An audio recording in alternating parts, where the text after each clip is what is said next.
Cockson. And Jill Cockson is the post-Walmart small business renaissance. All right.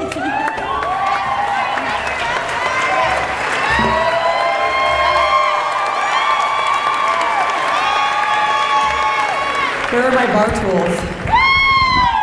All right, go for it. Small business renaissance. I'm excited about this topic as a mother and as a business owner because there's a real resurgence of opportunity in this country. And I have 5 minutes to tell you why. So, I'm actually ahead of that slide, so I can slow down. All right. If I can get through Vietnam without getting a tattoo, I think you can get through your life. That's a quote by baby boomer number 1, also known as my father. And as you can see, I failed miserably. Next picture is actually of him. There he is, no tattoos and all. The baby boomers can largely be attributed to the small business renaissance to get the ball rolling, but not necessarily in the way that they intended. The next few slides are going to be dedicated to a time when things were simpler. You know, my dad actually started out as a meat cutter, so this cuts close to home. You know, you'll see the proverbial butcher, baker, candlestick maker. You're going to see that. Basically, it was a time when tradesfolk were appreciated as passionate professionals. You know, they were respected for doing things well.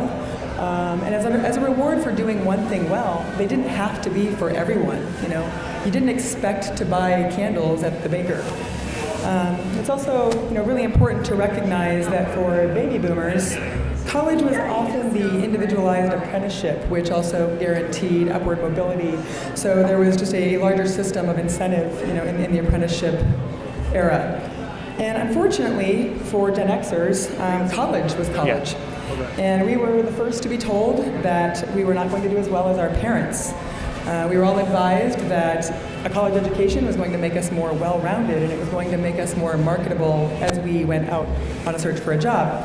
As an added bonus, it allowed us to follow our dreams. You can do anything you want. Go to college, get a degree. Pursue your happiness in the form of expensive education. We never questioned that investment. When we look back, we saw corporate chains, you know, swallow up our small town businesses, and that in a way reinforced our decision. We thought, man, we made the right choice. All those businesses are closing. We never considered that it was our abandonment that may have actually caused the collapse of small business. So then we graduated from college and we had to work Saturdays and Sundays too. And it finally dawned on us, you know, that hey, we already accept that we're not going to do as well as our parents. So why do we continue to pursue their metrics for success? So, you know, corporate America kind of gambled that we would just continue to work harder and longer for the same goals.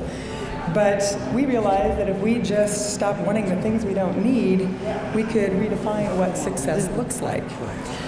So in 1998, that's the first bar I ever worked at in KC, I had a conversation with a 55-year-old customer who was going back to school for human resource development.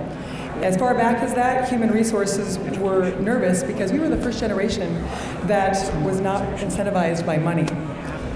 We were recalibrating that metrics for success in the face of a challenging economy. We want, you know, great coffee. We want to be able to bring our dog to work. That's actually my dog. And we want, you know, quality time to ourselves, you know, instead of a larger paycheck. That has corporate America kind of freaked out.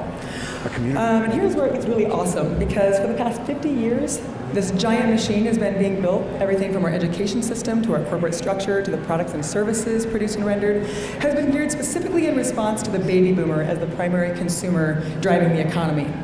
But that's the new driver. And corporate America cannot possibly downsize fast enough to appeal to the millennial. They're more informed consumers and they're less responsive to marketing gimmicks. Millennials are defining success on their own terms, and yes, they're entitled. You know, they're entitled to a life outside of corporate servitude, and they are the tipping point toward, you know, the rebirth of opportunity in America. So, welcome to the small business renaissance, essentially, everybody. The demand is back for quality products and quality services, and that are made locally. You know, there's a resurgence of artisanship and pride associated with doing things well.